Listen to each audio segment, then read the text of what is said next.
Imagina vivir sabiendo que cualquier noche un pueblo guerrero podía caer sobre ti, sin aviso, sin piedad, sin supervivientes. Imagina esto. Estás en medio de la noche, en una pradera interminable. El viento sopla y de pronto escuchas un sonido que te hiela la sangre, cascos de caballos acercándose a toda velocidad. No hay tiempo para correr, no hay donde esconderse. Y lo peor, ya saben exactamente dónde estás. Hubo pueblos en Norteamérica tan temidos que el simple hecho de pronunciar su nombre hacía temblar a colonos, soldados y hasta a otras tribus guerreras. No eran leyendas, eran muy reales. Y lo que hacían con sus enemigos, bueno, eso es exactamente lo que vamos a descubrir hoy. Antes de continuar, si este tipo de historias te atrapa, te invito a suscribirte al canal y activar la campanita.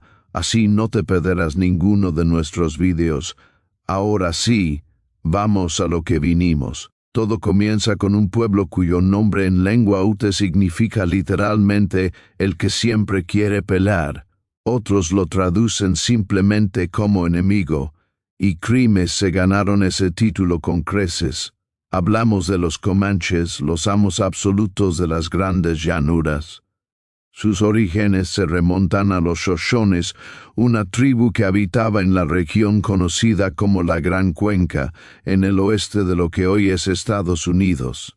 Lingüísticamente, su idioma pertenecía a la familia utoazteca, un grupo de lenguas indígenas que abarcaba vastas extensiones del territorio occidental.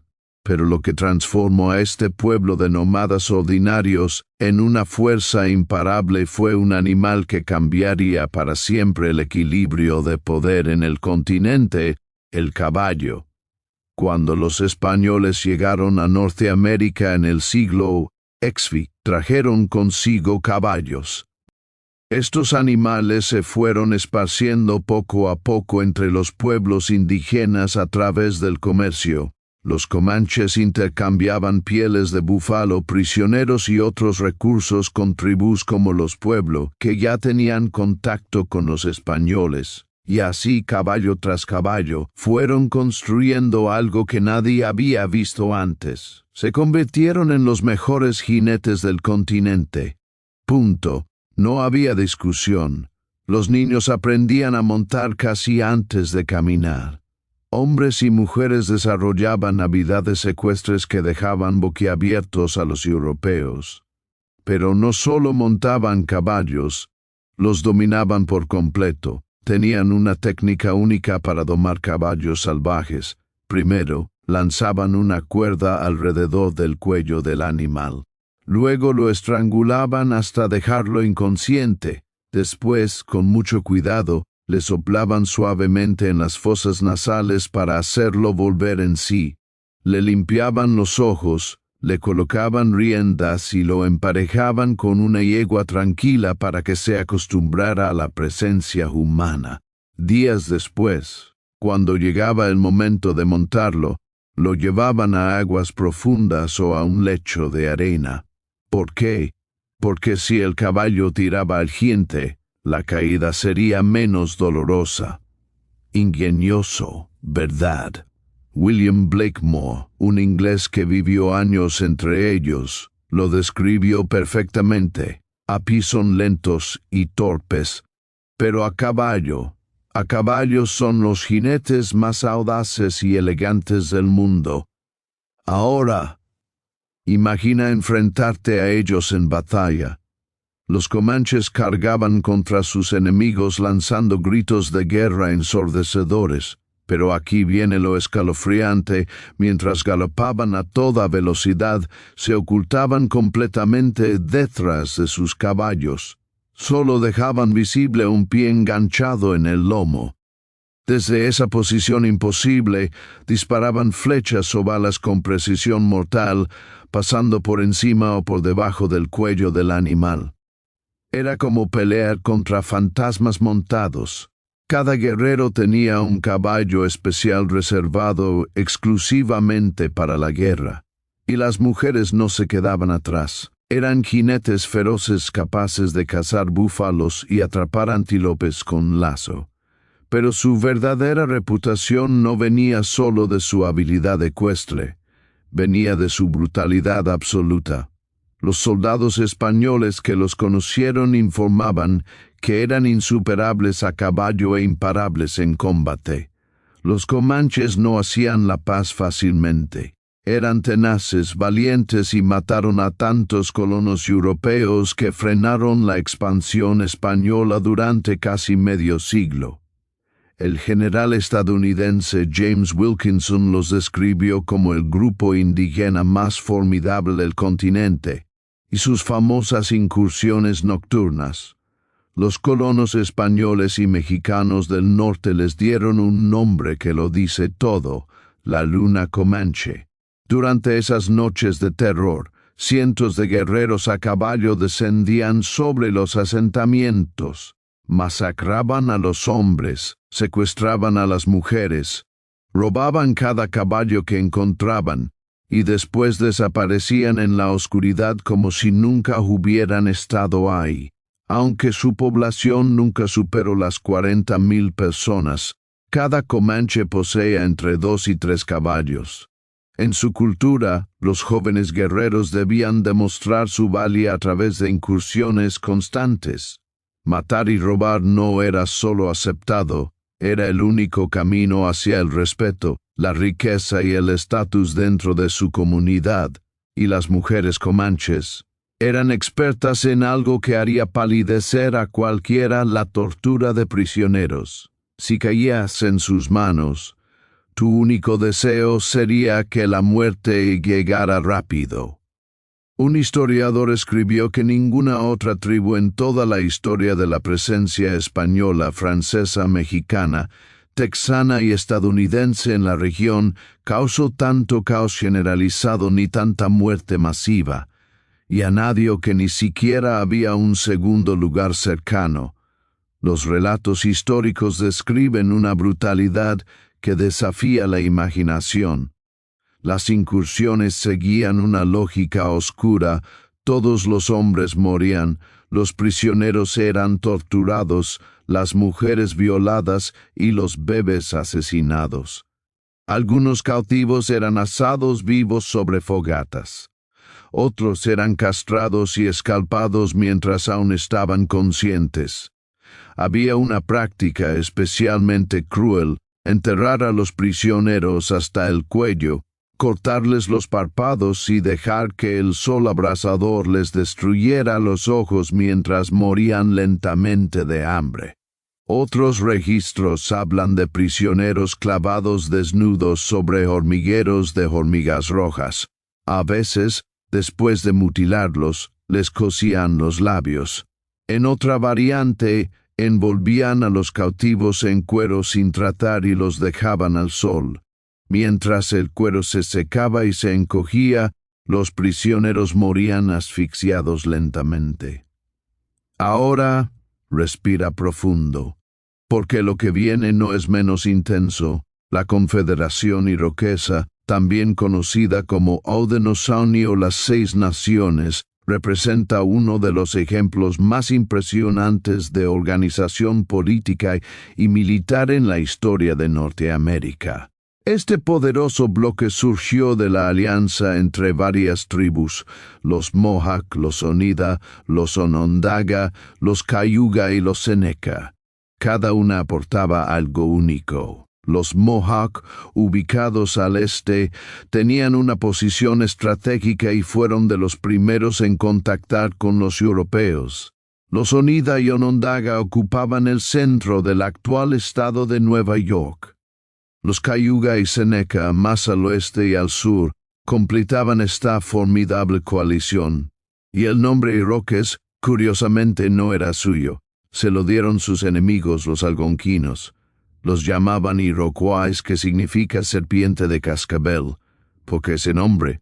Porque los iroqueses tenían una habilidad aterradora: acercarse en absoluto silencio y golpear con una velocidad letal antes de que sus víctimas pudieran siquiera reaccionar. Muchos guerreros enemigos ya estaban muertos antes de que alguien pudiera organizar una defensa. Eran conocidos por su determinación inquebrantable. Expandían constantemente su territorio mediante incursiones contra tribus vecinas. Sembraban el terror por donde pasaban y derrotaron a incontables pueblos indígenas. Entre sus víctimas más notables estaban los Hurones, los Erie y los Susquehannock. La formación militar comenzaba en la juventud. Los jóvenes iroqueses perfeccionaban sus habilidades con arco, flecha, lanza y garrote desde muy temprana edad. Participaban en incursiones contra grupos rivales y ocasionalmente contra colonos blancos. Esta exposición temprana a la guerra los convertía en combatientes despiadados que peleaban sin vacilación, movidos únicamente por el deseo de victoria. Demostrar habilidad militar no solo traía respeto personal, era el camino para convertirse en jefe de guerra. Pero había un aspecto particularmente sombrío en su forma de hacer la guerra, el tratamiento de los prisioneros. Los cautivos debían soportar lo que llamaban correr entre las filas. Era un ritual terrorífico donde el prisionero corría entre dos líneas de guerreros iroqueses armados con palos espinosos y ramas que lo golpeaban brutalmente mientras pasaba. Durante las guerras del castor, que se extendieron a lo largo del siglo XV, los iroqueses buscaron expandir agresivamente su territorio. Conquistaron a los Susquehannock en lo que hoy es Pensilvania. Debilitaron severamente al pueblo hurón en la región de los Grandes Lagos. A principios del siglo XVIII, en la cúspide de su poder, controlaban vastos territorios que se extendían desde el oeste hasta el norte de Michigan y hacia el sur hasta las colinas de Tennessee. Lo que hacía verdaderamente excepcional a esta confederación era su capacidad para mantener la unidad entre sus distintas naciones. Esta cohesión brilló especialmente durante la Guerra Franco-India, cuando todas las naciones iroquesas se alinearon del lado británico. Como dice un antiguo proverbio, una cuerda de 3 hilos no se rompe fácilmente. La unidad, en efecto, crea naciones invencibles. Y ahora llegamos al último pueblo de nuestra lista. Un pueblo que no solo sobrevivió rodeado de imperios poderosos, sino que prosperó. Los apaches pertenecen a la rama sur de la familia lingüística athabascana. Sus lenguas se hablan en una región enorme que va desde Alaska, pasando por el oeste de Canadá, hasta el sureste de Estados Unidos.